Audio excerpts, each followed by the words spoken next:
For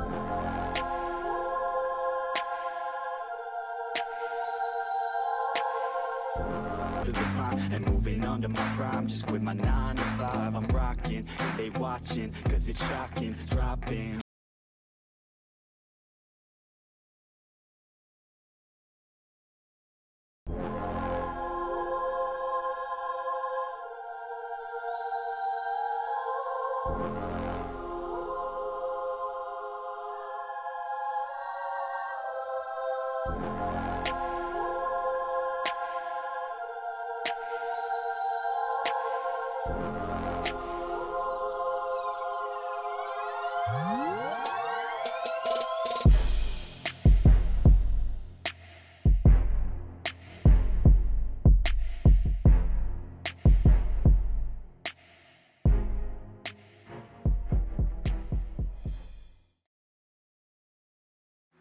But my legs heavy, I don't get it. How come I haven't hit it already? Still working, I'm still learning, I'm still searching, finally earning something, finally turning something called a profit. If I hear you talking shit, don't get caught in it. I'll be popping off and hit your ass, dropping all your shit. Yeah, I promise this, I got promises. You ain't stopping this, cross my shit, you'll be knocked unconscious, bitch. That's the consequence, I got this, I will not quit. Man, I'm on it, honest. I'm gonna launch quick, then I'm gone. It's just a matter of time before I'm over the climb and moving under my prime. Just quit my 9 to 5. I'm rocking, and they watching, cause it's shocking. Dropping all these top 10 songs, no stopping. It's time to live my life, it's time to live, not die. Wish I could slow down time and just enjoy the climb.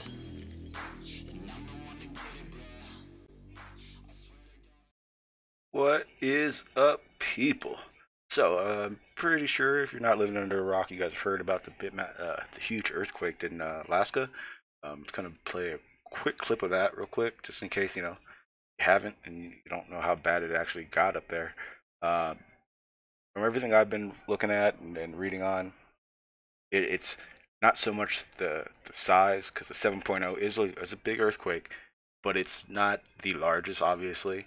But it's the placements where this earthquake actually happened, and it's actually a really big deal. People running outside and then back indoors when they thought it was safe, and then another one hits, the first of many aftershocks. And the images tonight, parts of the ceiling in this courtroom coming down, lights swaying there, the entire room shaking. Lawyers dropping to the floor, crawling on hands and knees. You can see one of them hiding under the desk there to the right. At the airport, the tremors and then the lights going, a scare for air traffic controllers, with flights getting ready to land, and you'll hear them in a moment. The relentless shaking causing massive damage inside this newsroom and buckling roads everywhere, swallowing cars. Authorities warning people to shelter in place. Tonight, the governor declaring a state of emergency as Alaskans brace for more aftershocks. ABC's chief national correspondent Matt Gutman leading us off. The shaking started at 8:30 this morning. This Anchorage courtroom seemingly on rollers. Debris crashing, pictures flapping, and those inside holding on, then diving under desks. Oh my God. It's okay. Whew. And terrifying moments at the airport. Earthquake! Earthquake! Panic everywhere. Inside this home, you can hear the rumbling, and this mother frantically searching for her son before grabbing him and rushing to safety. Got a house on fire there. 4 hours today as fires erupted from burst gas pipes. Alaska's biggest city seemed completely cut off from the world. The 7.0 magnitude quake struck about 25 miles deep, but its epicenter just miles from downtown Anchorage. Yeah, there are TVs on the ground. The local CBS station live streamed the damage to its studios. Ceilings caved in, offices flooded. Roads cratered. This car marooned where the road ripped apart. Holy smoke. Can you get out of there? For several hours, the city's airports shut down. And before evacuating their tower, air traffic controllers frantically waving off incoming planes. FedEx, go around! FedEx, go around! Going around, FedEx 49. Yeah, so I mean, it's actually a really big deal. What's going on in Alaska right now? So hopefully they're all in our thoughts. But yeah, so the main reason for this stream is I wanted to go over some newly developing information that I've gotten. To someone who is constantly looking at a certain website, especially about the topic that I've been going over, which is, you know, the SMRs, the solar radiation management, and the geoengineering processes that they feel are solutions, regardless of what the outcomes will be. The sources that you're looking at, there's things you're looking for to find out if, you know, you should be looking into other things. Well, I came across, well, as you guys know, Harvard University is the university that is basically going to be doing a lot of the research and starting these field tests. And that's basically the site where I'll start at. Well, today when I'm looking at it, I noticed basically that everything about that site had actually changed. Go ahead and pop that up real quick so you guys can see. So you guys may not remember the site as well as I do, but as of today, they completely changed the whole format and setup of this website. And it kind of got me going, you know, that's odd, because they usually are pretty good at keeping up to date with all their news and everything for the university. And then I noticed right off the bat, everything's changed, and they have a whole new area, basically talking about the different events going on, the news that they would be reporting, and also about their programs. Well, I came across that, and one of the new stuff that's on here is some more publications, basically talking about the different studies that they've been doing. And so I wanted to go through some of these because now they're starting to give out more information. A lot of information that I have been giving you guys, they're now starting to talk about. And regardless of that, now they're trying to basically figure out reasons and ways to pass this along to the public without having to justify the negative aspects of geoengineering. So one of the things I kind of wanted to go over, because we've heard about it and I've reported to you guys about it, is, you know, stuff like the cost of this operation. Wanted to go over basically this publication here, solar geoengineering and democracy.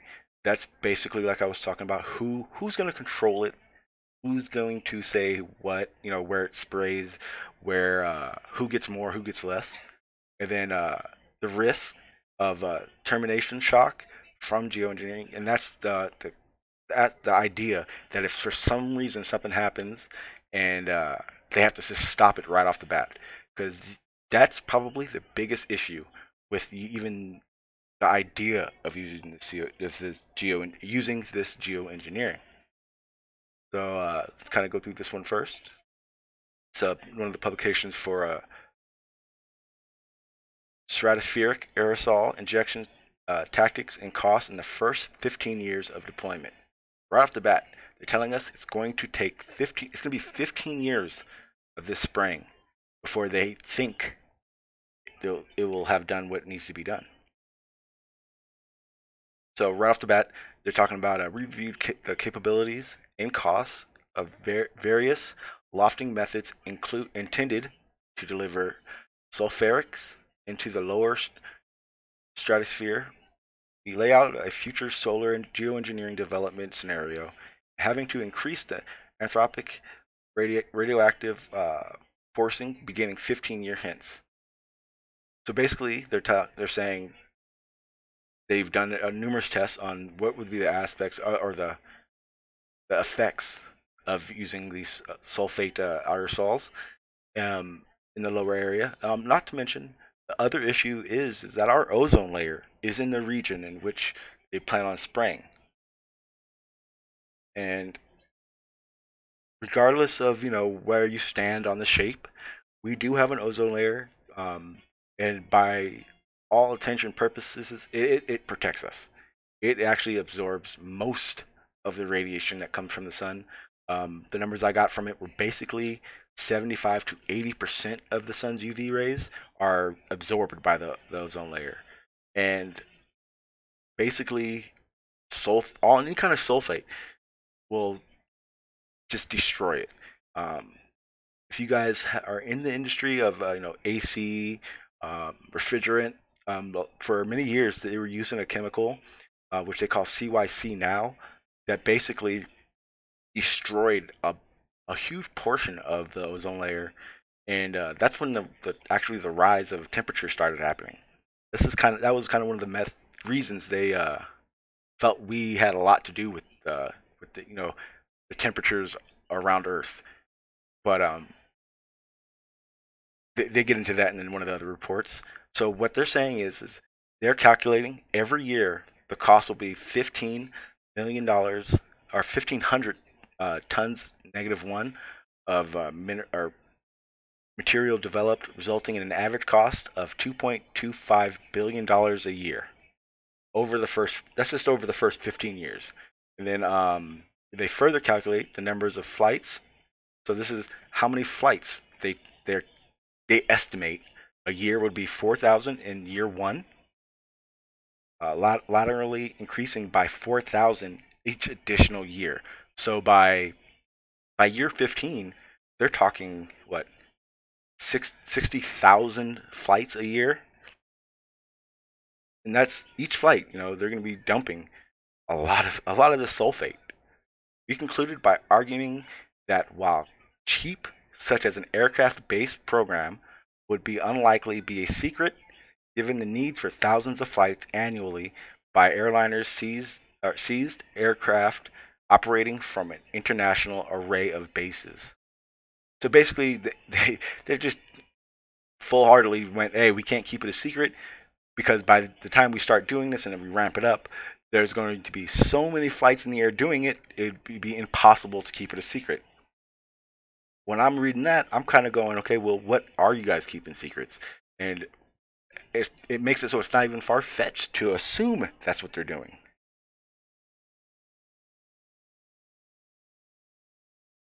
And it's to the point where every one of their little publications is a lot of word salad, and you kind of reading between the lines, as far as I'm concerned, is what needs to be done to have even a chance to understand what they're trying to talk about. Now we'll go through the solar geoengineering and the democracy of it. Basically, this publication is talking about, like I was saying, who does what and says what areas are sprayed certain ways. It says some scientifics suggest that it might be possible to reflect a portion of incoming sunlight back into space to reduce climate change and its impacts. Others argue that such solar radiation management, geoengineering, is inherently incompatible with democracy. In this article, we reject this incompatibility argument. First, see, that doesn't even make sense. For what they're saying is, in this publication, they're completely taking void of the people that are saying it's incompatible for what we need to be doing. With the rebut each of the argument's core claims, countering that democratic installations are significantly resilient into managed SRM. Opting out of the governance decision is not a fundamental democratic right. SRM may not require its undone degree of technocracy and is implemented. Basically, it's not going to be used in many of the certain powers and promote authorization. So basically, they're saying they don't believe in this. In this publication, they're basically saying that they don't believe that it will be that big of a deal. It won't be a huge issue about who's going to control it, who's going to spray it, who's going to use the most planes, but that's not reality at all. The last stream I did, I made it pretty significant to the fact that the MMOD, the treaty that stops any kind of military weapons using weather, wouldn't be allowed. We went through the biodiversity treaty that says basically any geoengineering, any change of any other climate due to a project in one area is It's illegal. It's banned for this reason right here alone. There's no way of sanctioning who can do what based on whether or not you believe they'll use it for that type of a method, as a weapon. It's kind of far-fetched to assume that you can trust any government, as we know. So to me, these new publications that they're putting out are saying a lot. To me, they're saying they're putting a lot out there based on, in my opinion, we're going to be doing it. I tended to see that a lot of these, are they doing it or are they not doing it type situations. Usually they start throwing a bunch of information all at once when they're starting, because rather than you focus on them starting it, focus on what they're doing and how it's affecting things, you're focused on what all these publications, all these reports are saying, and they get a chance to start unanswered, unnoticed by the public. And like I said, these reports all do go continue on. At the end of the stream, I'm going to put them in my description so that way you guys can all read it. And then of all these publications that I wanted to get into and really talk about is what happens if they need to stop spraying. And this one is probably, this is the biggest reason why, in my opinion, this technique, these projects need to not happen at all. So what they're saying is basically, if solar geoengineering were to be deployed so as to mask a high level of global warming and then stop suddenly, there would be a rapid and damaging rise in temperatures. This effect is often referred to as the termination shock, and it is an influential concept. Based on studies of its potential impact, terminate shock as one of the greatest risks of solar geoengineering. However, there are many little considerations of this likelihood of termination shock, so that the conclusions about its risks are premature. So basically they're saying, because we haven't done it yet, because we haven't experienced it yet, the worries are premature. That it's all in itself is ridiculous.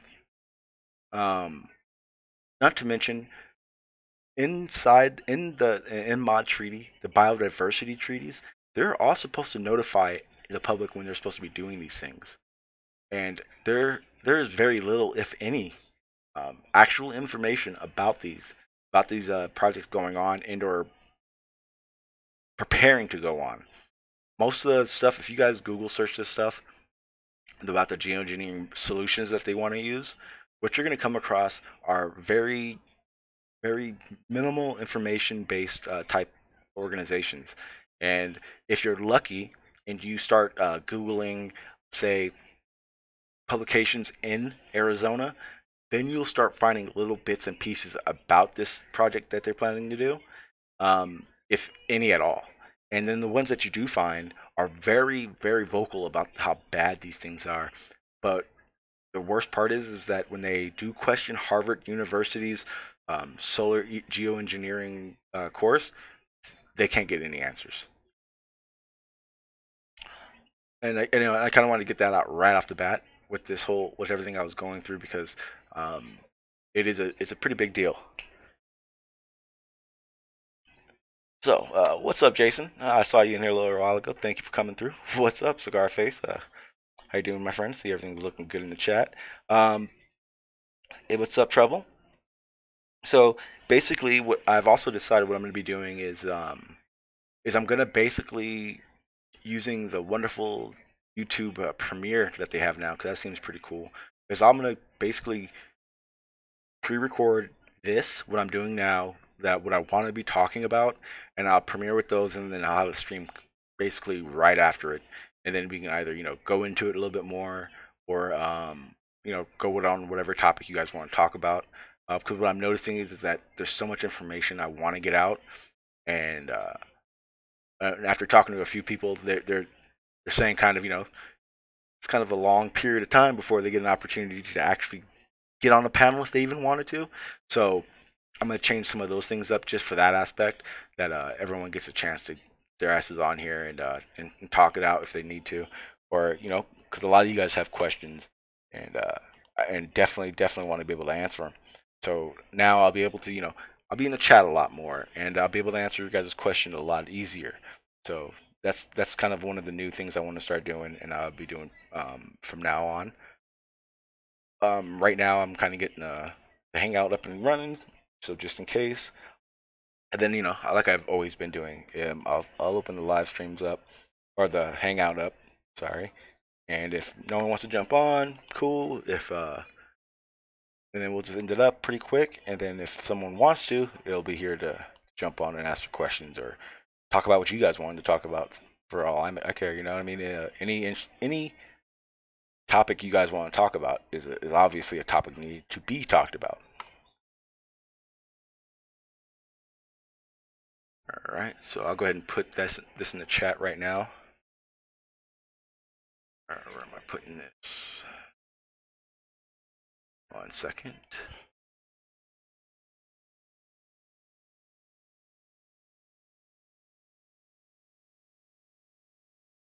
Bathroom.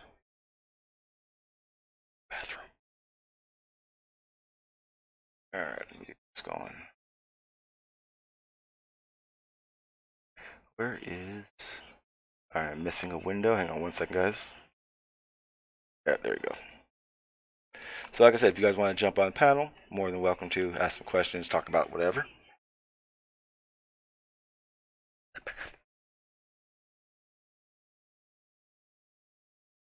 And I will get this going.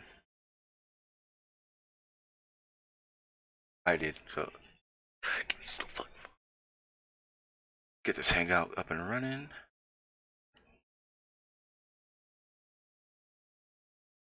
One second, people. Okay.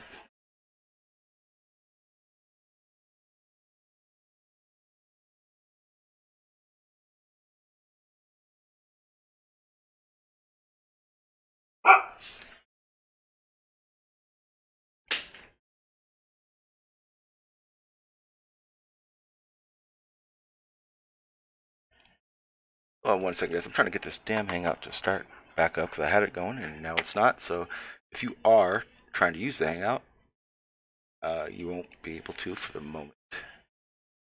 Give me 1 second. There we go.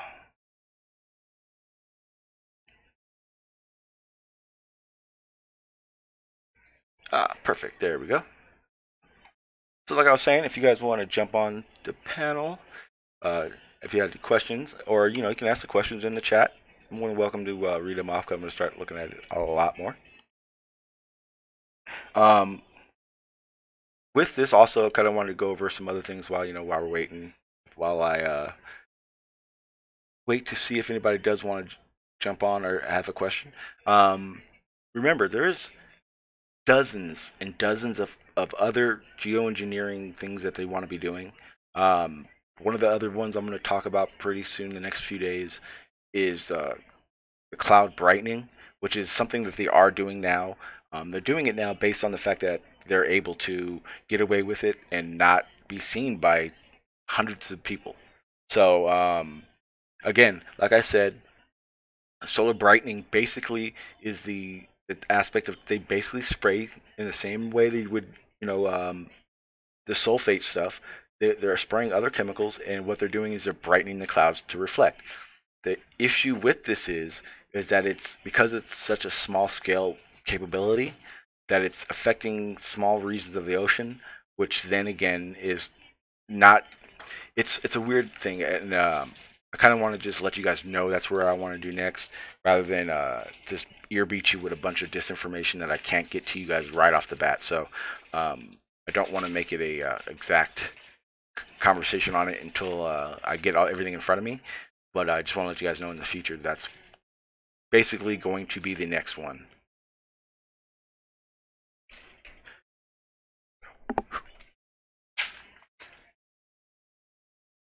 Let's see here.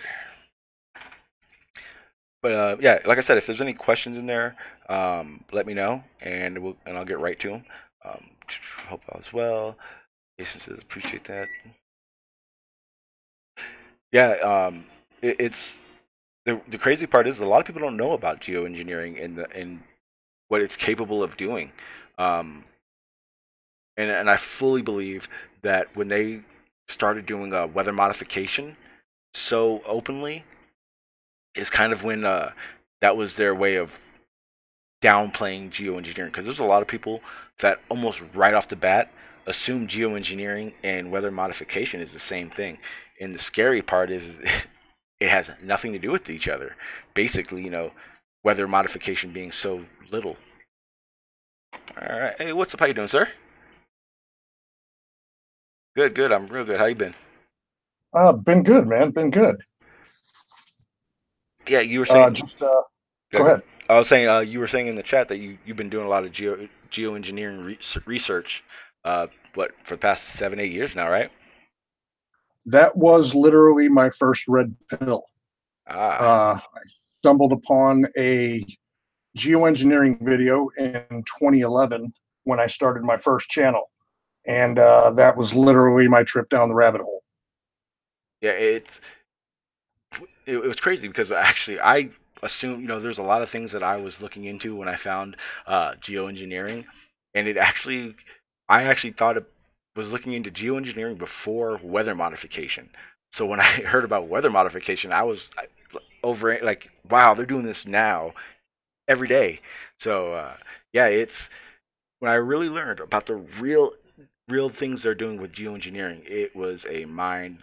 It just blew my mind completely.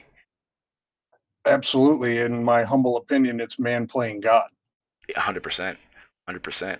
And I'm sure you're familiar with basic. To summarize, it's all done via frequency, simple frequency. I, It's not HARP like a lot of people think, but it is the same variation of HARP and the use of frequency via NexRad and Doppler weather radar. And anyone who has a radar app on their cell phone, if you pull up radar, and radar doesn't lie, as we know, and you can clearly see the one component you need more than anything, as we all know, for rain is water, a large body of water. Now, I live in St. Louis, Missouri, the center of the country. Okay, so there's no large body of water around me, right? But yet we get some really severe weather in this part of the country, and all you have to do is pull up either NOAA or GO, their thermal imaging, and you can clearly see that what they call wet sack, they're these towers that emit superheated water vapor, along with yes, along with this basically it's like when you turn on your television in the morning and they give you that 5 second loop of your weather.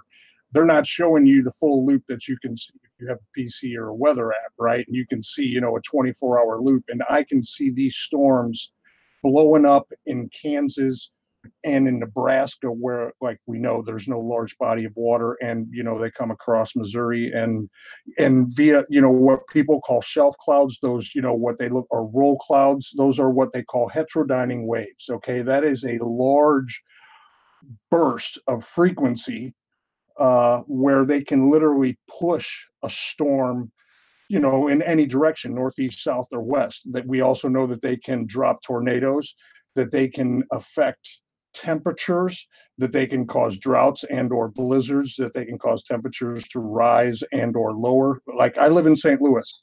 It, it went from 22 degrees the last 3 days to 60 degrees today overnight. yeah, what people aren't realizing is that no longer do they don't need to make a weather effect or weather systems change based upon where they want it. They just need to know where the system's on its way. That's all they need. Um, a lot of people, like you were saying a little while ago about how a lot of people who are saying it's HARP, a lot of people need to realize that HARP isn't an entity. It's the technology that's being used. Exactly. And Exactly. and that if you once you get past HARP being an entity, then you start realizing how easy it is for anybody to get their hands on this technology and their motive for it. Because there's 1,000 motives, and looking down one rabbit hole, won't ever give you the real answers. You have to realize that there are thousands of reasons, and all of them have their own reasons for why they're doing it. Well, as we all know, you always follow the money, right? Who Eh, stands to benefit? 100%, yeah. And that was the other issue that I was having with a lot of the geoengineering that's they're talking about doing as a solution for climate change, was the fact that the people that are doing all these solutions are basically all oil tycoons and investors. And it's like, they're not going to put themselves out of business. They're not going to empty their bank accounts for anybody for any reason. Well, no, if anything, they're making more money by causing these natural disasters, not just with the massive flooding that we see across the world, but the wildfires, and the list is endless. And I think it all ties into, if you're familiar with it, I'm sure you are, Agenda 21, and especially here in the U.S. And that's another thing that's staggering. It's like an 1,100-page manifesto, but it's literally open to the public, and they're telling you exactly what they want to do. And by turning most of this country into BLM land, and again, using tech, like you said, it's frequency. HARP is not like you said, it's not.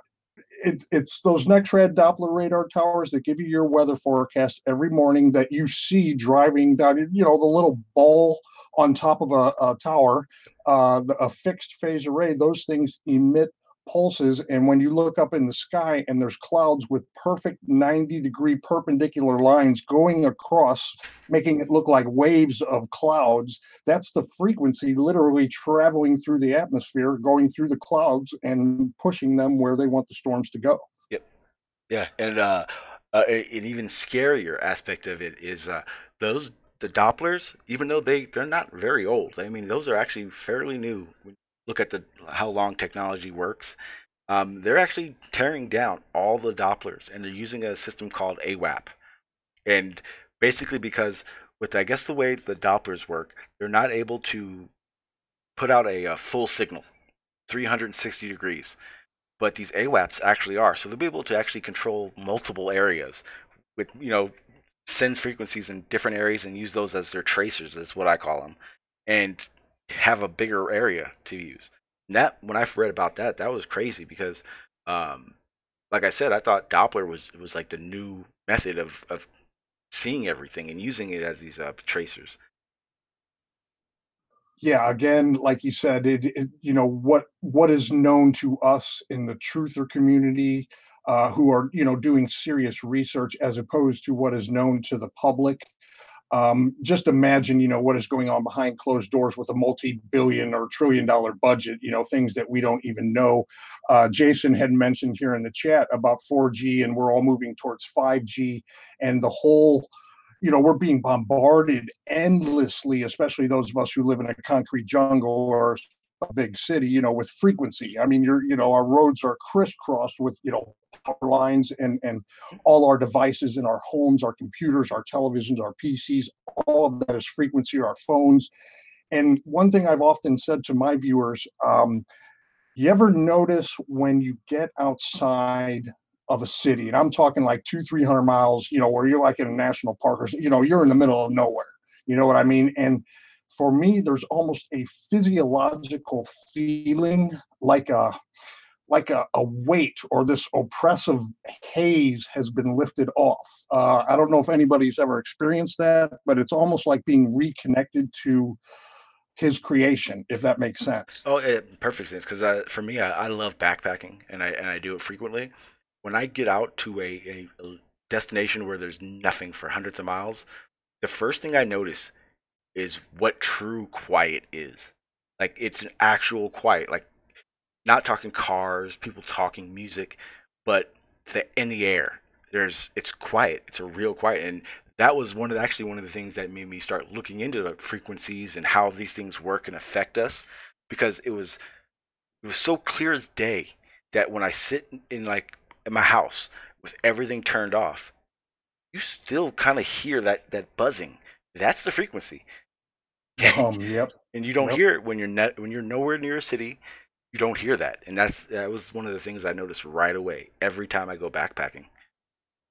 Yeah, like I said, it's almost like a different part of your brain or receptors in your mind open up, and like I said, you reconnect with nature. You know, I often think about our grandparents and great grandparents and what they tell us were wives' tales today, but they truly knew how to be self-reliant and self-sufficient. You know what I mean? Not so instant gratification like the world that we live in today. Oh yeah, 100%. And that's, I think, what once that happened, where once money became something, once material objects became something, is right when all these big oil companies and governments went, we got them. We can do almost anything we want now. All we got to do is wave the shiny little thing in front of their faces, and they'll all just eat it up. Um, and I think that's the most important part about getting information out, because the more information you get out, the more people just have an idea of what's happening. Maybe the more noticeable these things will be, because I don't know about you, but I'm pretty sure it actually is for you. When you read like something happens in so and so town, or they want to do this, or this new technology is coming out, you start seeing the reality of what the manufacturer actually is going to be using this for. And that's Again, yeah, the new Orwellian dystopian society. I hate using the cliche New World Order, but yes, we are certainly moving towards a an AI man merging with machine, literally. Yeah, definitely, no doubt. Biometrics, transhumanism. Again, I'm sure you're familiar with Nikolai Tesla, and he knew. You know, he was so brilliant in his use of frequencies and the technology that Edison and the Morgan and all those guys stole from him, and we still use his patents today. But he knew basically what we're using today or what they're using today. He knew how to control weather. He knew how to basically. He was the ether or the what I call it and what a lot of people call it, and I don't know if you're a flat earther or not, but that again ties in with that. If we lived on a globe spinning at 1,000 miles per hour, it would be very difficult for these frequencies to travel over a spinning ball, if that makes sense. 100%. Because like I said, you look up in the skies on a daily basis, especially here in St. Louis, where we are a hub for lines in the sky, man. I mean, it's like Scarface up there, man. Oh my gosh. Yeah. And yeah, I mean, like you said, if you reach just one person, and whatever their medium may be, as far as truth, 9/11, geoengineering, weather modification, Boston, Sandy Hook, whatever it is, get the truth out there, because I think we're living in a time possibly, where we're going to have to make a choice. You know what I mean? Where they're going to kind of, the flat earth and truthers aren't going away. If anything, we're gaining in, followers and so on and so forth. And we clearly see on YouTube over the last couple of years, the censorship, the staggering censorship. You mentioned geoengineering in your video, or a tag that say chemtrail, or oh my gosh, I hope I don't get your stream terminated. Seriously, Yeah, no, you know what I mean? Mhm. It's become that bad.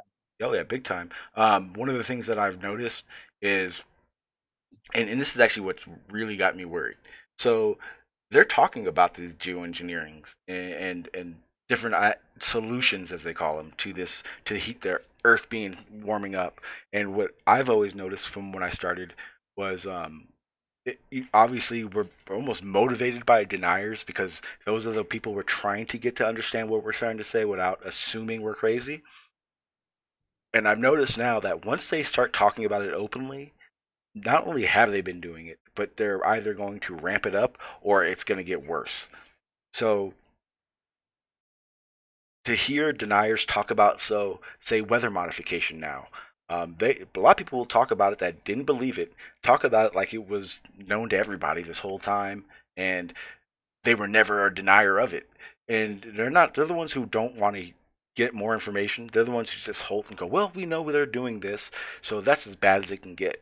Um, when it comes to the planes in our skies, like you said, you live in an area where there's a lot of planes. Like, I think you guys have a commercial airline hub there, actually, right? Yeah, Lambert is, yeah, definitely. Yeah, and I played a video. I think it was probably a stream or two ago. I'll probably play it a little bit with David Keith. That's the guy who's basically the head guy in Harvard University's preparing for this project of spraying. And he basically says right out, getting planes is easy. It's the easy part of this whole project. It's cheap. And he was talking commercial airlines this whole time. And when I hear stuff like that, and then I still got to deal with people going, well, you said chemtrails, and we all know chemtrails aren't real. And it's like, hey, guy, you do realize that spraying sulfate into the sky is a chemical, right? And they're like, yeah, but that's the crazy. I'm like, no. You guys need to understand that chemtrails are real. Chemtrails are being sprayed. Whether you heard somebody say one thing or someone say the other thing, regardless of exactly what they said, the ones that have been denying chemtrails for all these years, the reason they're able to get away with this stuff is because you're so busy just denying without research that everything's blind to it. It takes a large percentage of people to say, hey, we don't want this, for governments to actually even care to listen. And they don't care.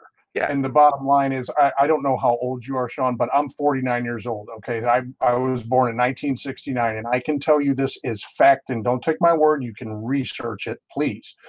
When I grew up and was indoctrinated, or what we call education, okay, there were only 4 types of clouds, okay, that we were taught. Okay. There were your cumulonimbus, your cumulus, your cirrus, and your stratus. That was it. Today, there are over, I think it's 15. And again, you guys can research this, but there are definitely over 4. Okay. Now, again, I grew up in the 70s and 80s. Okay.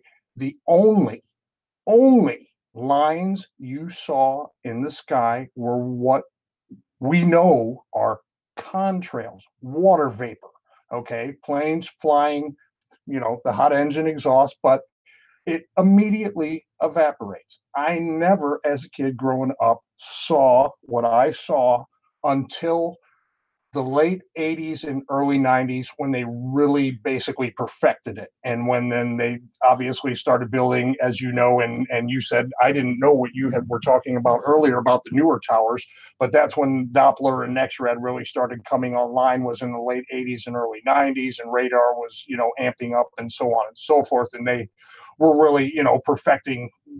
We also know that aluminum oxide is a fire accelerant, so that certainly plays a part in what's been going on in California, not to mention the drought and so on and so forth. But again, yeah, you got, for me, the ultimate sign of ignorance is the rejection of something you know nothing about but refuse to investigate. 100%. Yeah, and like yours, I'm 37, so I'm not too far off from where you're at. I would consider myself growing up more 80s, 90s.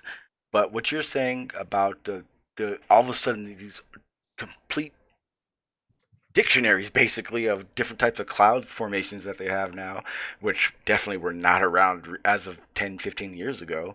When like you were saying, when I remember hearing about what a contrail was, it was always the stream after an airliner that, like you said, disappears within minutes.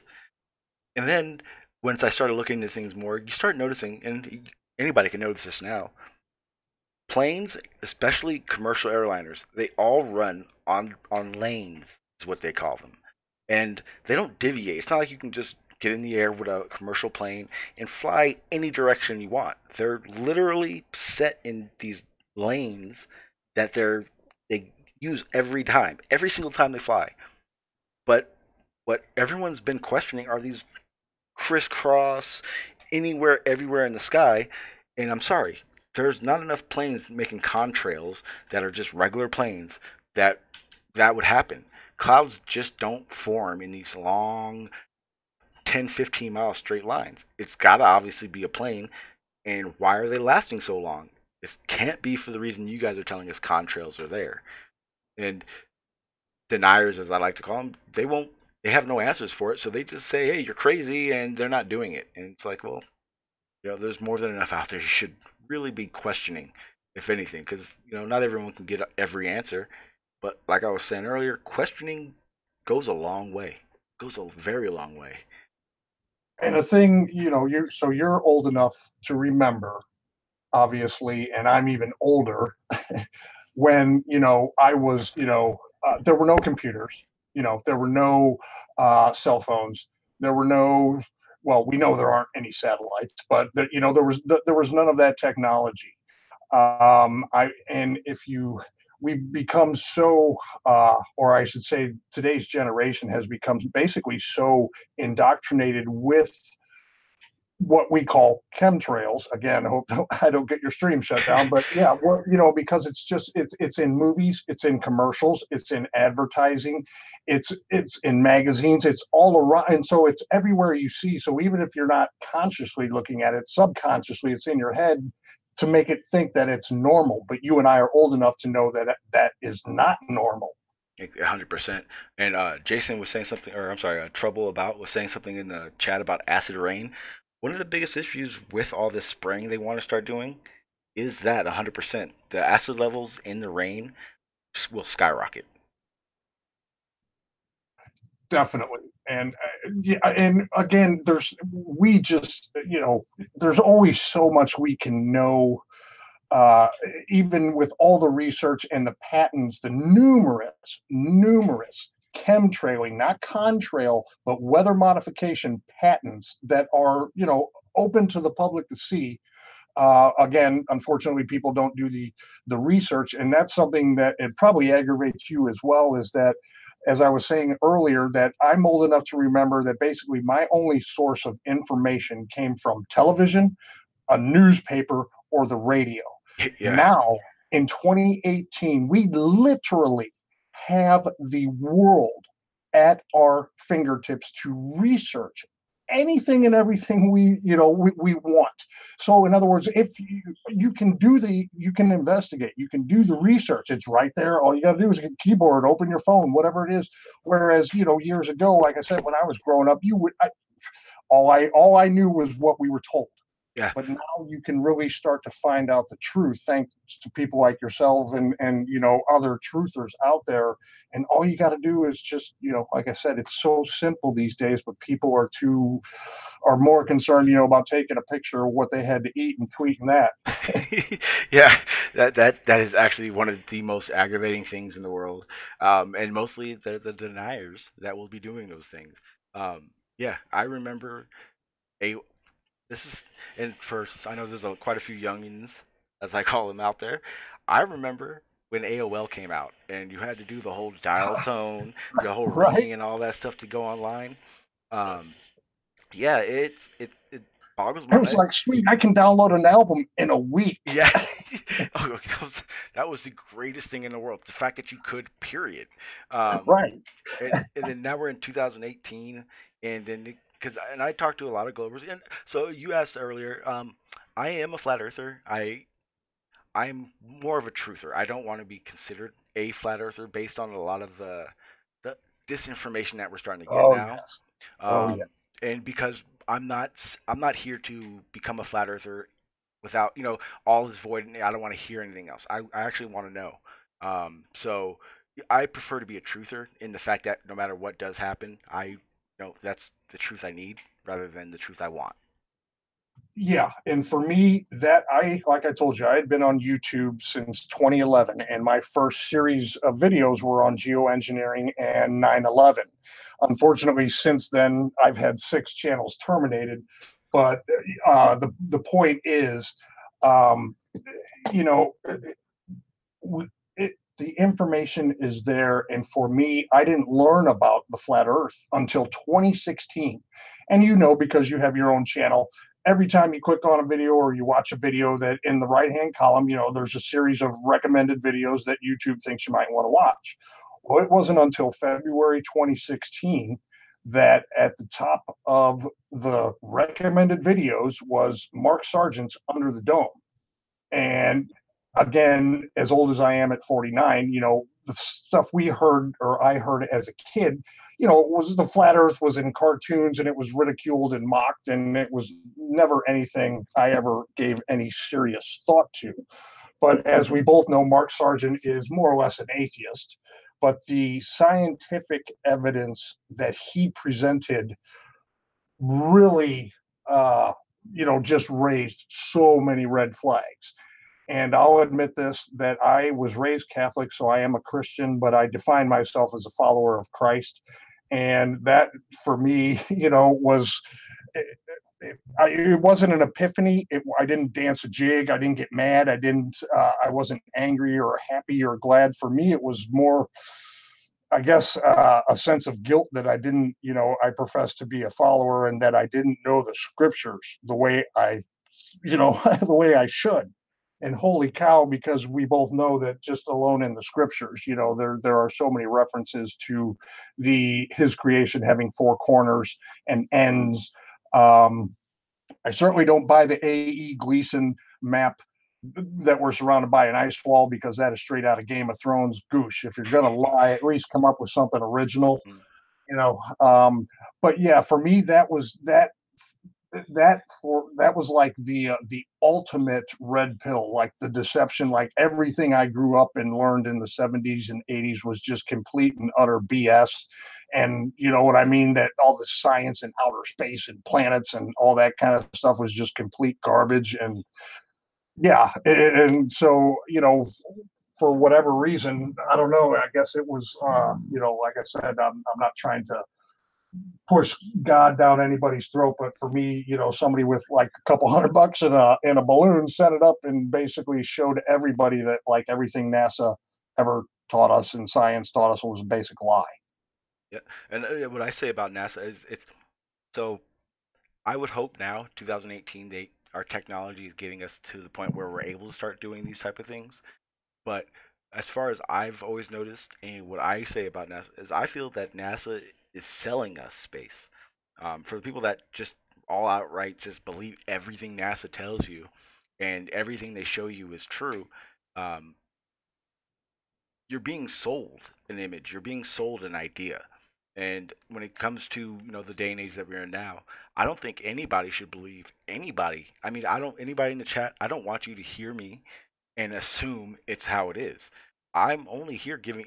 What it should be is I should only be here talking about what I've researched, what I believe to be happening, and that be opening a portal for you to do your own research on it. And then pass it along as whatever way you took it as.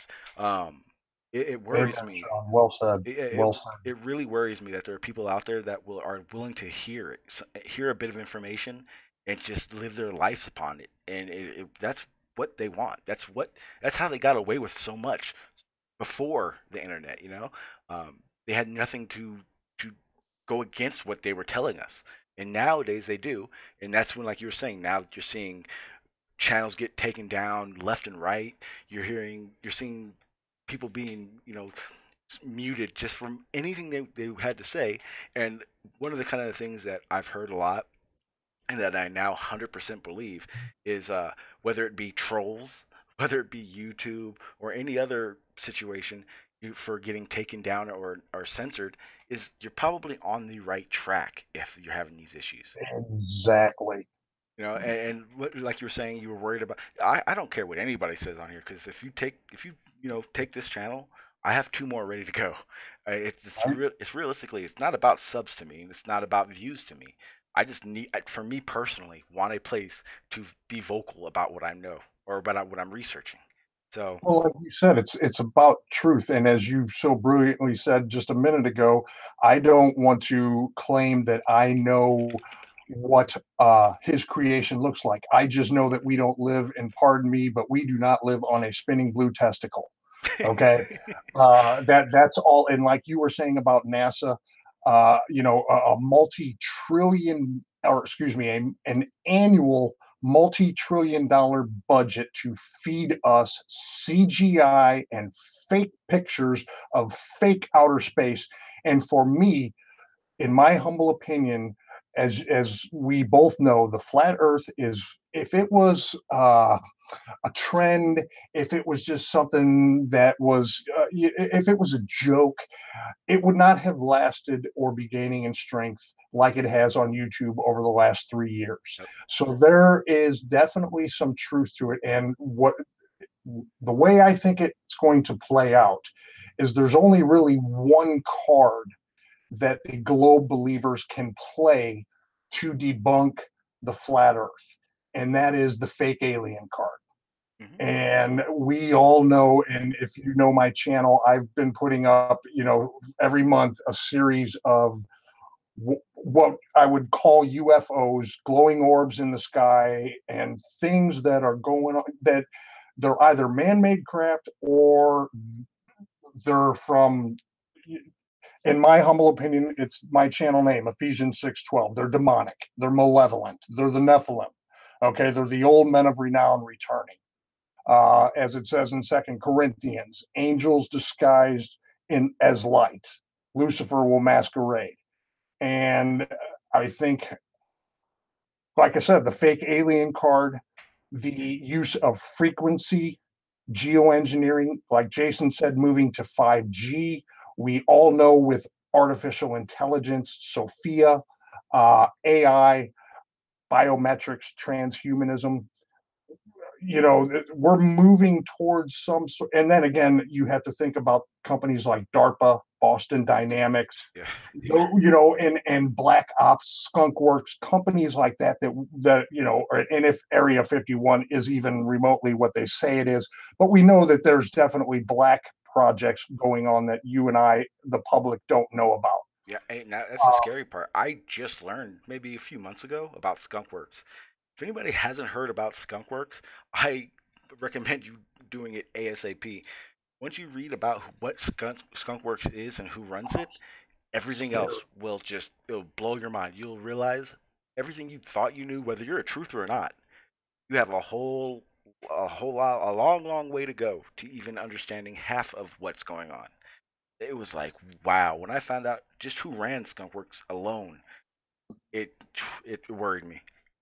So you're obviously quite familiar with them. Yeah, tell your viewers, Sean. Yeah, it's basically Skunkworks is headed. The people that run Skunkworks are people that ran the CIA, ran NASA projects, black projects that were going on. They all run this facility whose main objective is to build anything that's not realistic in a nutshell, right? It's any UFO talked about, any technology that they deem to be impossible, anti-gravity, everything. These guys are the ones doing it, basically, under the wraps of, not even existing. It's insane. It's really insane when you find out the history of these guys and what they've done in the past. I did maybe about 5.5 hours worth of research a month ago about it, and I've been hooked on Skunkworks since then. Whether it be the craft that they don't want you to know about, with these capabilities that are just unfathomable. Like they got stuff that can turn, like, what was it, R-34, I think it's called. It's like a triangle-looking craft that's supposed to be anti-gravitic, and it's basically able to travel at a certain miles per hour and stop on a dime and continue on in a different direction without losing momentum. It's crazy, and this actually happened to me. If you upload anything about this craft, YouTube will instantly pull it off your upload page. It won't let you show anything about it. You're 100% correct. And again, I hope I don't get your your stream shut down, Sean. Well, like I said, if it happens, then I know I'm on the right track. And I will then go to my second channel and I will live stream from there. Are you familiar with projection mapping? I've heard of it, but not 100%.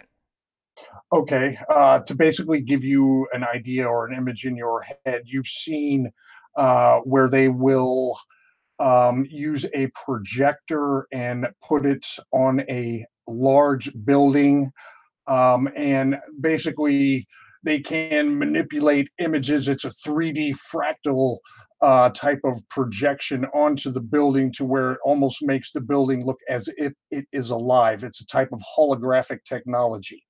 Yeah, okay, yeah, I have an idea of what you're talking about now. Yeah. Yeah. So again, like going back to what you were saying about skunkworks and all this stuff that trillions and trillions of our tax dollars over the years have went to fund. Looking across the pond over there in Switzerland, we have no idea about what CERN is really capable of, and you really don't hear too much about that, even in the truther community these days. It's kind of, again, it's just, I think it's almost as if they're like warming up the engines, for lack of a better term. It's almost like we're the guinea pigs, of course, and they're trying out all their toys and perfecting them, basically. They're weapons of mass destruction that, if you're, obviously you're probably familiar with the Georgia Guidestones, and, they certainly want to, lessen the population of the plane. And I think it just all ties in together. And a lot of people think we're on the precipice. We're on the razor's edge. That there's something on the horizon that's going to make 9/11, look like a backyard firework display. That basically it will affect every human being on the plane. Yeah. What that is, whether it's the crash of the dollar, the fake alien invasion, a pandemic, whatever the case may be. Now, and I'd like to hear your opinion, and I've got some questions for you, if you don't mind my asking. One, what was your journey like into the flat Earth, and what was your red pill, so to speak?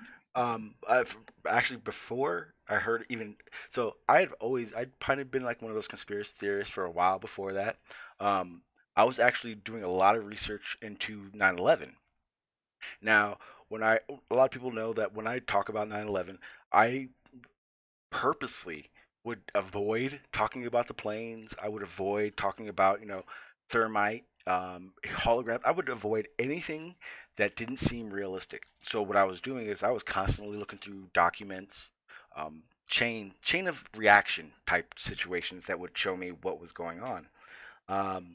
So in a search to figure out what was going on with 9/11 without these different ideas that you were hearing from corners of everywhere, I smack ran to Flat Earth and went, "What the heck is Flat Earth? What is this?"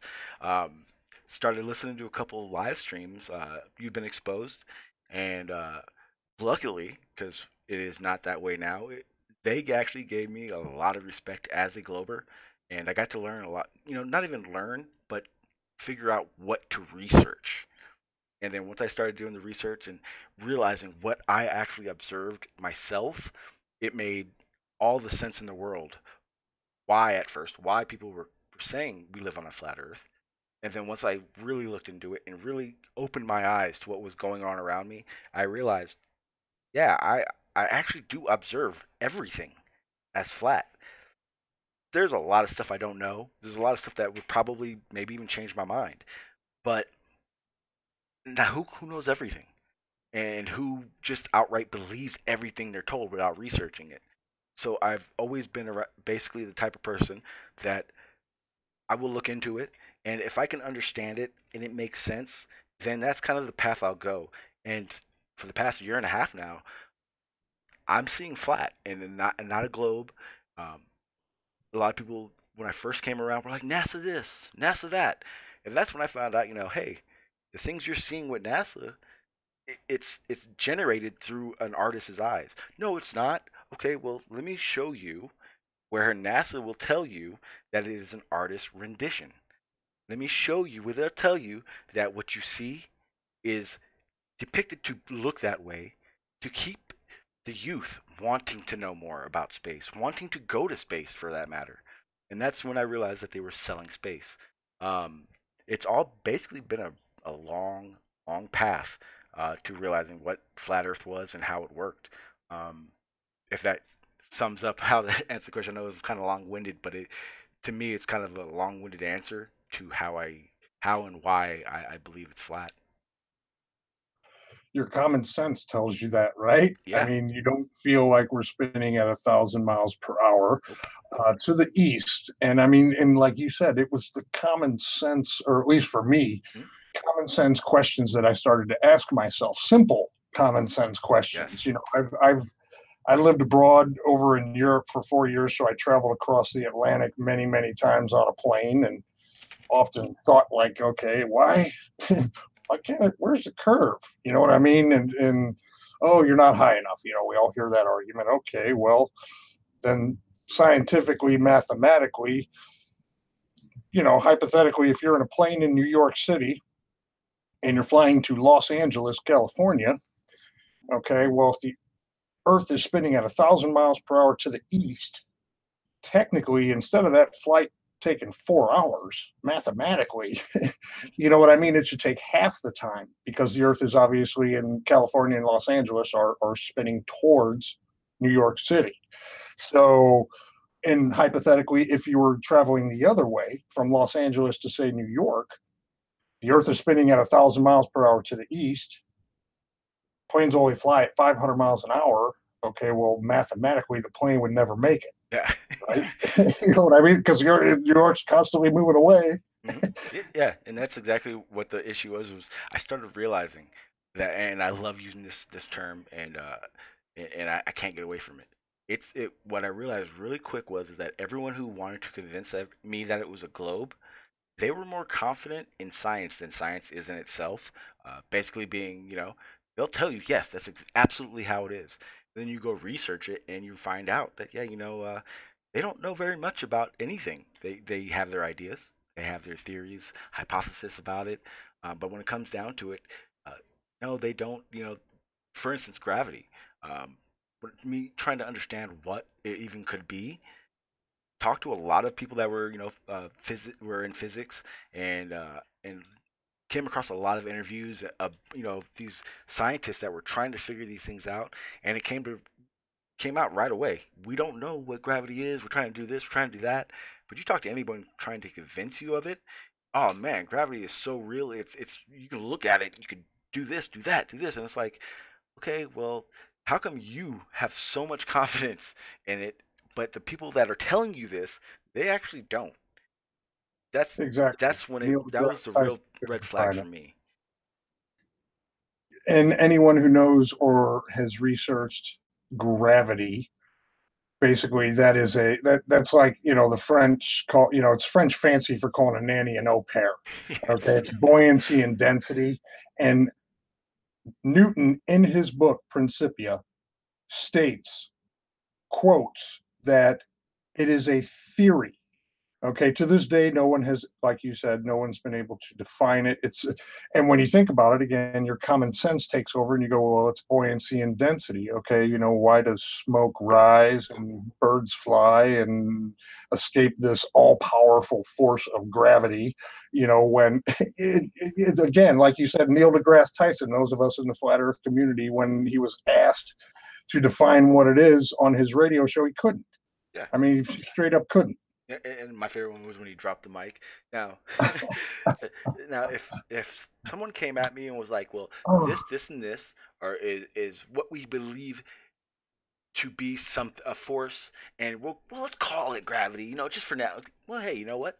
That's actually a little bit more, feasible.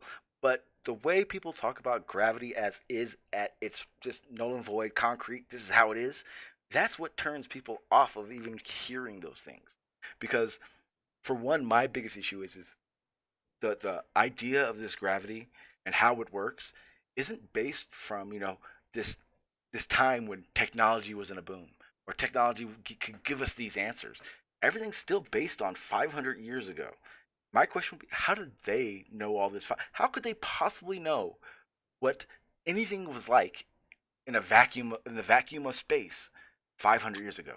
But everything they told us, all the science they did is used today like they knew. That should be a red flag. I will say this, and this is fact, and you're a flat earther, so you will know this, and your viewers can research this for themselves. It was not until 1535 when Copernicus, a Jesuit under orders from the papacy in Rome, the Vatican, to publish his heliocentric model, that is when the Jesuits went out into the world, and basically for a little over 500 years, we have been taught that we live on a spinning ball. But again, this is in the history books. Your viewers can research this. For 6,000 plus years, every ancient culture, the Mayans, the Greeks, the Medes, the Persians, the Egyptians, the Native Americans, the Chinese, all knew that what we lived on was a stationary, motionless plane. And they designed a method of timekeeping that we still use today called a sundial, okay, that was designed specifically to work where the sun and the moon and the stars revolve around us. And that is how they used that method of timekeeping to grow their food. Okay, that the sun was used as a clock, the moon was used to tell the months, and the stars were used to tell the seasons. Now, those sundials that were used centuries ago and thousands of years ago are still being used today and are accurate to the second, but were designed to work on a stationary, motionless plane where the Earth is the center of the universe or whatever it is, and everything else revolves around us. So how can a sundial work today where we supposedly live on a globe, but it was designed to work on a flat, stationary, motionless plane? That doesn't, somebody's lying. Yeah, and another thing to add to that is the way like the Mayan and all they all had this way of having calendars and knowing when seasons were going to happen. They were based on how they did it. Well, how come as a quote unquote globe we have to add days, or we have to take days away, or we have to do this or that to make these years work? You know what I mean? If it wasn't for that, and we didn't have those date changed leap years and extra days to make the 365 days work. I mean, Well, why that would you need to again, do that if Gregorian you know what I mean? Jesuit calendar. Sorry to interrupt. No, go ahead. I was going to say, we use, like you were just saying, we use the Gregorian Jesuit calendar that was designed again, and this is in the history books, in the 15th century, that came out along with the globe model. Like you said, the ancients were, they were based on 10 months and 30 days in those months. We added or the Gregorian calendar added 2 months, and like you said, they took away months in February. And again, the months are all named after pagan gods, just like the quote unquote planets are all named after pagan gods. And that's ironic because the only thing that has never changed or hasn't gotten a different name is Earth. Yeah. And the way they'll make it sound is it's dirt. That's basically what they derived it from. It's like, oh well, that would seem more of a situation where they just knew what it was. But There's a reason they call it sea level and not sea curve. exactly. What was it called? Also, one of the things that I'd always heard, and I hear it to this day. A lot of globers will say, no. The Egyptians, everyone, they all knew it was a globe. And I'm thinking, well, if they all knew it was a globe, why, in your the defense of what you're saying to me, did Columbus assume it was flat and all this other yada yada yada going on? Because obviously we know the stories we heard about Columbus were all full of it. But why was flat Earth a thing then if everyone knew it was a globe thousands of years before that? That to me is a red flag as well. It's like, well, it kind of sounds like you're promoting globe way before it was even talked about or thought about. And like you're saying, it was changed for a reason, would make a lot of it more sense than 2,000 years. How they didn't have any technology, they didn't know how anything worked. They couldn't tell you how far a star was, they couldn't tell you where a star even would be next year, but they were capable of it. That would make a lot more sense on a stationary plane where everything above you moves and you're not. Because if it was a globe that spins around and we're all spinning through space, I mean, rapidly, you would see different things. You would see different constellations. You would see, seasons there'd be no way to know when a season's going to be happening again. It'd be impossible. Right. if we've been spinning and hurtling through an endless cosmos universe for quadrillions of bazillions of years, why have the constellations above us never changed? And why does Polaris, the North Star, never move? Yeah, that's the other one. Oh no, no, no! In every 26,000 years, Polaris, our North Star changes. Well, didn't you just get done telling me that the ancients, back in the day, the Egyptians, they all knew it was a globe, like and they use they talk about Polaris. Why was it the North Star then, and it's still our North Star now? Primarily, it's not like it's off in the distance, almost gone away. It's still our North Star. It's still right there. It doesn't make any sense.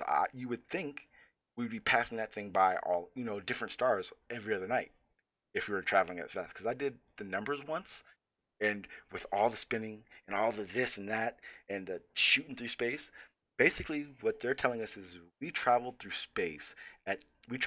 3.5 million miles per day. Yet everything is still where it's at from when I was a kid. You know what I mean? And what do you feel, Sean, when you walk out your front door? I definitely don't feel like I'm pinned to the ground and there's nothing I can do because I can jump still. Do you feel like you're moving? And why does something as simple as the premise of your stream here, geoengineering, how is something as simple as water vapor, a cloud, able to move to the west against 1,000 mile per hour spin to the east? How is simple water vapor able to do that? We've all seen clouds moving to the west in storms and so on and so forth. Again, these common sense questions. Yeah. We are not. Does it feel like we're moving at those numbers you just gave? Not at all. And that was one of the other things was the atmosphere and the spin, and what those tell you is that there is a friction going on. And then if that were the case, I would assume that we would have volatile winds going in every direction. Yet we have jet streams that just flow on their own, and it all matches. It all comes into itself. If you really look at how jet streams work and how the ocean's currents work, it all makes more sense to how tides work, how weather patterns are. But this friction and this spin that we're supposed to be doing, how come nothing, none of the water currents, none of the air currents have anything to do with that? How come all these forces that are, they're laws, if you spin with your arms open and you close and go, all this happens, period. But once you leave the atmosphere, all of a sudden, all these forces are just can do whatever they want. And they do whatever they want. And the laws we know here don't matter there. Show me bendy water. Yeah, that's the other one.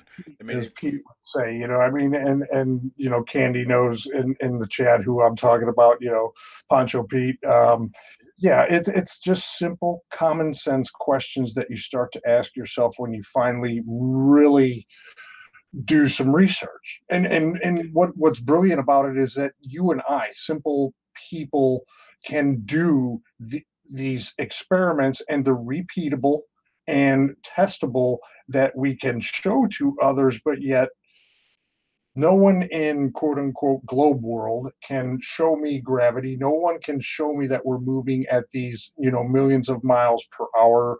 And how come when I look through a telescope, when I look at Saturn or Venus or any of the other planets, that they look nothing like the images that we've been given in textbooks and science books and magazines and movies about what these quote unquote planets, gaseous, whatever they're supposed to be, look like. Exactly. That's been my biggest question. When you like a lot of people go get a telescope. Okay, well when I look through a telescope and I say look at Mars or Venus, I don't see planets. I see light. And as far as I can tell, when you tell me a star is so and so far away, and I go, well, explain to me how you know it's that far if all you can do is see the light of it, not the source that makes the light. What do you mean? If you get a flashlight, shine it in someone's eyes, they won't be able to tell if you're moving towards them or moving away from them or how far you are. How come all of a sudden you guys are able to do that looking at a light in the sky? You've just decided that this light in the sky is a planet, because you can't show me it as a body of dirt or whatever you want to call it. It's like that. You want to talk about Saturn. Saturn's supposed to be a gaseous planet. Okay, well, you're telling me gas has a core? Well, yeah, the core is this. How do you know the core is that? They theorize. They just know because of the composition of it. Can they see it? No, no, no, no. But they know. How do you know? Oh, we've had probes go out there and tell us. That doesn't make sense. You can't make a phone call across the United States sometimes because of the weather, or your satellite radio doesn't work, but we can get a signal from billions of what they call light years away. Those things you can only be said. They can only be said. They can't be shown. You know what I mean? And those should be red flags. You want to show me centrifugal force? I guarantee you, any Glober will turn their camera on and instantly show me what centrifugal force is and how it works. But you can't with gravity. Can't with how they tell you they know all this stuff about planets. Shouldn't there be more questions about that from everybody, not just quote unquote flat earthers? Absolutely. And again, thinking of the technology that we have out there and the telescopes that are around the plane, and if I'm seeing and you're seeing what you brilliantly described earlier, is cymatics. I'm sure you're familiar with that. It's almost like a dancing light show. Yes. Vibrating light show. Tesla described it as, dancing in the ether, or the Bible describes it as the waters above. And if you've seen, the videos and probably seen them yourself, where it almost kind of looks like it's shimmering, like a light being shown through water. You know what I mean? And it's dancing and it's vibrating, but it certainly is not like the images we've been given in our books, textbooks, and NASA and so on and so forth. Oh, no, definitely not. And we certainly did not land on the moon. Nope. No doubt about it. There's too many. And I've also came to the conclusion, it was like, I probably said we didn't before I knew enough, but once I started really researching into it, and you ask the right questions. Like, for instance, the biggest question that no one's ever been able to answer for myself is, it took them 3 days to get there, 3 days to get back, how does that work? Because I could see where they use the Earth atmosphere in this situation to get there, propel themselves fast enough to get there. But seeing how the moon is a fourth smaller, and they couldn't use the same thrust, and they obviously were starting from a 0 point. If they had to get to the moon, then come back up to the craft, and then get back here, how did it take them 3 days to return to Earth? It doesn't make, like, how does that work? And the only answer I've ever gotten was a lunar slingshot, and I went, okay, well, that would give them the exact same amount of thrust as what they used to get out there. And then, the conversation kind of just dissolves, and then they want to, say I'm a flat earther and you don't know what you're talking about. It's like, okay, well, that's why I'm asking these questions, yet no one will answer them. That's why there's no way I could believe they went to the moon. And the way they talk about it now, if I told you I went to the grocery store, I'd be pretty confident in telling you I went to the grocery store. But if you ask them about the moon landing and going to the moon, even now when they talk about it, we'll finally get back to the moon. Finally, like, you sound pretty excited about it. You're really talking about that technology like it's the biggest thing on Earth, and you've never seen it before. How did you guys? Well, then we've all seen in the flat Earth community, we've seen those accidental oops astronaut moments where they say, "We hope one day to get back to the moon," or excuse me, "We hope one day to get to the moon." Yep. Where they're like, "Wait a minute, I thought we already went to the moon." Exactly. Oh, no. Wait. They didn't mean it that way, though. they didn't. When they said that, they didn't mean it. An even simpler scientific principle for us would be, somebody show me how you can make fire work without oxygen. Okay, which we know that's what they're supposedly using, a rocket, a fuel based, rocket fuel, a JP5 type fuel. And we know that it doesn't work in a vacuum, but yet outer space is a vacuum. So at some point, even if they are, sincerely trying, okay, at some point they're gonna, breach the atmosphere, and there's no longer going to be any oxygen to support the thrust, as you were just saying, for that rocket to keep going up.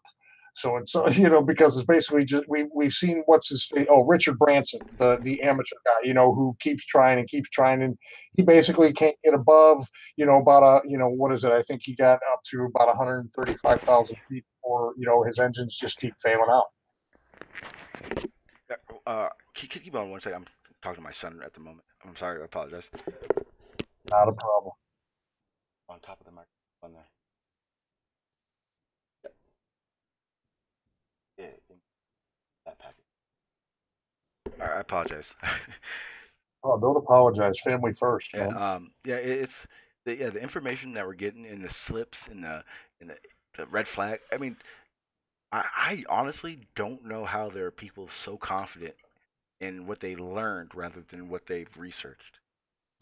Well, and I think you would agree. I think it's because as a flat earther, and even before that, a truther, as my channel was basically founded, it was a Christian channel. So I would get, either very kind comments or, death threats, literal death threats, voicemails on my phone, death threats kind of things.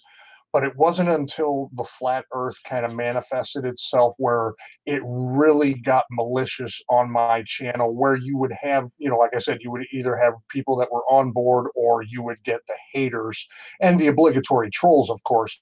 But you would get people who just could not admit. I mean, imagine, if you were, say, a PhD, or you had a bunch of letters after your name, and, you spent $250,000 or $500,000 on a quote unquote education, to realize that it was just possibly a bunch of garbage that they basically told you and force fed you, and it was a lie. Yeah. They taught you how to think their way. We all were taught that way. You know what I mean? Education, they call it. It's really indoctrination. It's how to think their way. Yeah, and that was one of the things that became just so obvious to me. Like I said, when I first heard about flat Earth, I didn't want to even think about it. I didn't want to go, hey, they could be. All I wanted to do was prove globe, right? And that's when I realized I knew nothing about the globe. Like, I thought I knew, but I knew nothing. So then I started, like I said, I got into a group of people that weren't so much how it is today, where it's either or. You're not either a glober and you're not either a flat earther. They actually worked with me. They wanted me to know truth about things. And once I did become a flat earther, I jumped head first. Basically, is what I call it. I basically called out at the time the biggest glober you could find, and that was Tim Osmond. I literally right off the bats called him out, and I said some stuff that I regret now, because regardless of globe or flat earth, there are things you don't say about people that aren't true or you don't know are true. So I did apologize for that, but at the same time, I'd already put myself out there. I'd already basically became bait for trolls. I've been doxxed 16 times.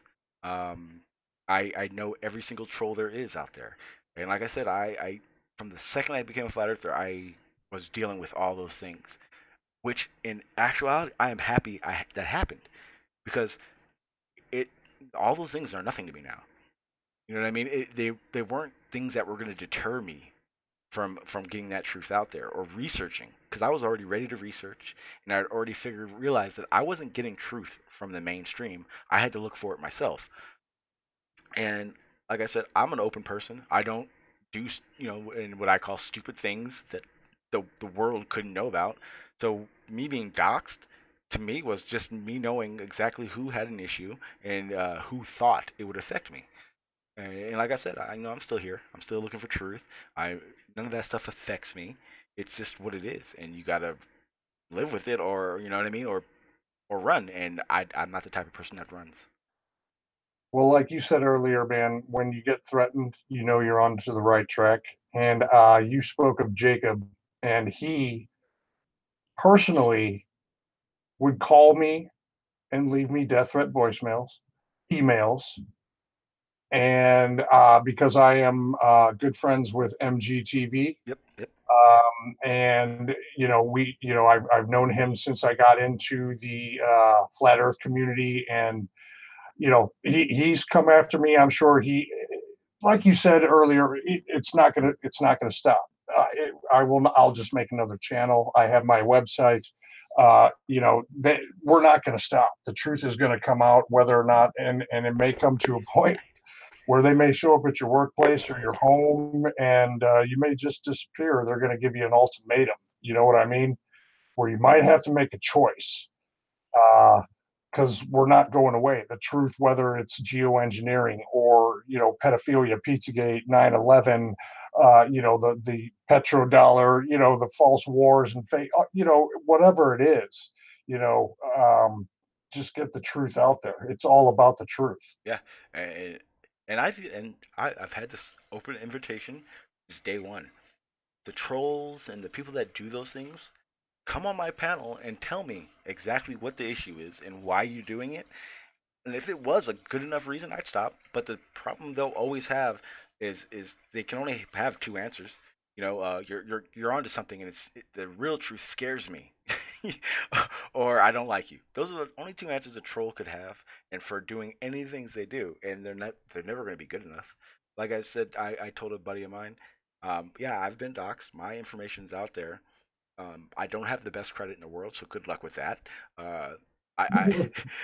Everybody knows who I am. They know who I am since 2011. I don't hide. Everybody knows my first name, and I personally started a stream calling out Jacob IPS, and he can speak. He's very articulate and can speak like an adult and a gentleman, but as soon as he and his minions came into my chat, I mean, oh my gosh, just the vulgarity, and and I already see through him. He's so transparent, and those like him are so transparent to me. They're so easily, like I said, I'll just put it out there. For me, there's only two camps. Those who are with Christ and the Antichrist. It's as simple as that for me. And he is clearly playing for the enemy. Yeah, it's all about disinformation, and I hate that when people mix truth with lies. Yeah, that's exactly what I was gonna say. Disinformation. It boggles my mind. The people that do follow him and consider themselves truthers, and knowingly know that the nasty, vile crap he's done over the years. I've only been here for a year and a half, and I know more than I need to know to never follow him. You know what I mean? It's from whether it be taking money or just these endless rants of just hatred towards flat earthers, and then the next day talking about how much he's a flat earther, and it's like, but he's crafty, and it's just everything about him shows or should show people that's not someone you want to be behind at all. He's all about the money. Yes. And those who are popular in the flat earth community, it's all about the money. It's all about the accolades, the credit, the glory. And I started flat earth. No, I started flat earth. And they've turned it into a Jerry Springer show minus the flying chairs. Yeah. And I think that's the biggest thing that hurts flat earth.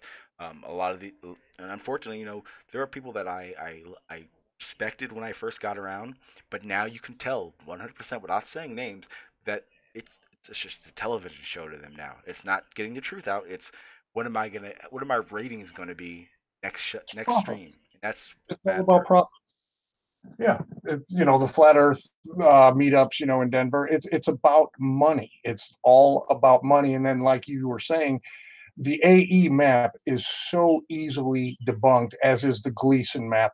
They're using that as their medium, their for the flat Earth, and then again, like you were saying, the mockery and just the laughable, turning it into like a talk show versus seeking out real truth and seeking out real answers, and also if think about if those who are popular in the community were demanding answers from those who are responsible, from academia, from our government, and so science community and NASA. And so, I mean, if they put their efforts into that as opposed to getting together and making apps for phones and T-shirts and this and that, it's ridiculous. Yeah, that's 100% what it is. If they put half that effort in, have a lot more answers. Um, Even worse is that they almost become a different person, and that almost happens to anybody. Once the money becomes an issue or a motive, you should be able to see that's everything about them changing. And what's scary is instead of people seeing that change and backing off and going, "Whoa, I thought you," a lot of them are just running with it and promoting it, and that's what scares me. Trying to figure out where does where does truth and any other idea or opinion have, where does all these cutoffs come? Where do people start realizing what's really happening and who to actually listen to? Because, like I said earlier, I don't think anybody should be listened to. I think everybody who live streams, everyone who puts any type of information out there, should only be a starting point. Yeah. Not a seek for knowledge. What anything I say to you guys, don't take any of it as that's how it is. Assume I'm lying. Assume I don't know what I'm talking about. Please research it and get your own interpretation and verify what I've said. That's how it should all be. Not these streams that people go to and assume is how it is. Amen. We have the world at our fingertips, folks. It's in your pocket every day. Um, Man, of all the times, I'd actually hate to do this, but I gotta start getting wrapped up. I got a kid that's looking at me like he's a starving kid, even though we have a cupboard full of food. He does not want to do anything but look at me with those eyes and, yeah, I need food and all that good stuff. Um, I do appreciate Sean, you thank coming you on. so much for having me. It's been a pleasure, my brother. And, just God bless you and your family. And, just keep seeking the truth, my brother. Yeah, and you are more than welcome on anytime. It, it just helps me understand stuff and look at more things and how to look at it when other people are giving me information as well. So I do appreciate you coming on and talking about the things you know about or the things you want other people to look into. And you as well. I learned a lot and many things I will be researching. So again, thank you for having me and to all your viewers and listeners. And like I said, God bless. You all have a wonderful rest of the weekend. Yes, yes. Thank you, sir. And like I said, anytime, anytime. Thank you, Sean. Have a good night, my brother. You too. So, people, like I was saying, going ahead in this one, it was more of I wanted to when I originally started wanting to stream. I kind of want to just get some things out there with the fact that the Harvard universities, their website, their publications have all of a sudden just changed. And to me, that was a red flag that I believe their things are starting to go on. Um, but it actually turned into a really good stream as far as I'm concerned for things to look into and question and question about yourselves and what you believe. So I do appreciate that. Um, like I said, I'm gonna try to start a new format on how I'm doing these things. What I'm trying to do is I don't want to keep giving you guys the same information every day. I know for a few weeks now I've been talking about geoengineering and that was it. And I do apologize if that's getting stale to anybody. I'm trying to figure out new methods to getting the stuff I'm researching out. So like I said, what I'm gonna start trying to do is I'll start using the new YouTube Premiere thing where I'm kind of just spewing out the information I want you guys to hear at least, and then I'll use these live streams for the hangouts and hearing what you guys have to say or answering the questions you have. Um, I I may not be doing so many uploads as I've been as in the past month, um, but mainly because there's actually been requested to help some people with their editing. So I kind of want to do that where I'm helping other people out. It's a little easier for me. I'm a little bit more I'm a little bit too expecting too much of myself when I do the upload. So that's why those uploads take so long to get out. And I actually really stress on those uploads. So I don't want to be stressed out so much. So I'm going to be helping some other people out. I'll still be doing some uploads for myself, but mostly I'm going to keep doing it with the live streams. I'm able to get it out easier, in my opinion, and I don't have to rehear myself 1,000 times and delete over and over again, because that gets aggravating. So I think my information will be becoming live stream based, and my editing skills that I've been learning and trying to perfect, I will help other people out with their uploads and whatnot, because I really do enjoy doing that. So like I said, if you guys have any upload projects that and maybe editing isn't your forte, let me know. I'd be happy to help you guys out. I think that'd be a lot of fun. Again, my next stream, hopefully tomorrow, I'm going to be getting into the other methods of geoengineering that they are actually doing. Not so much they want to do, but they are definitely doing, and what the effects they're seeing on it. It'll probably be the last stream I do about the geoengineering, solely the geoengineering, for a little bit, just because I want to break it up, and there's some other things I wanted to talk about in regards to researching and information. But like I said, it is the #1 research I do, is this geoengineering and climate change stuff. So I'm never going to stop that, and I don't want to. So with that said, guys, I have no idea how much I appreciate you guys being here. I can't even get the words out. So I do appreciate that, every single person here. Jason, hey, what's up, Cynics? Yori, thank you, man. Hey, and that's another thing, Yori, I do really appreciate what you did for me last week with the donation. At any point in time, like I said, I went out and I got a couple mic filters so that my mic doesn't sound so choppy. Haven't actually got anything on here yet, but Yori, if you need to see your receipts, I got them for you, buddy. And that's what anybody that does donate to me. I feel that if you know exactly where your donation went, it makes you feel better. And then at the same time, I don't ever have to really answer to anybody because I have everything there. But like I said, been talking pics, taking pics. Thank you for stopping through. Anybody else that I didn't get to, I do apologize. Kind of trying to run through this list, but I'm also trying to keep myself from ranting too much longer. So with that said, guys, I do appreciate it, and I will see you guys next time.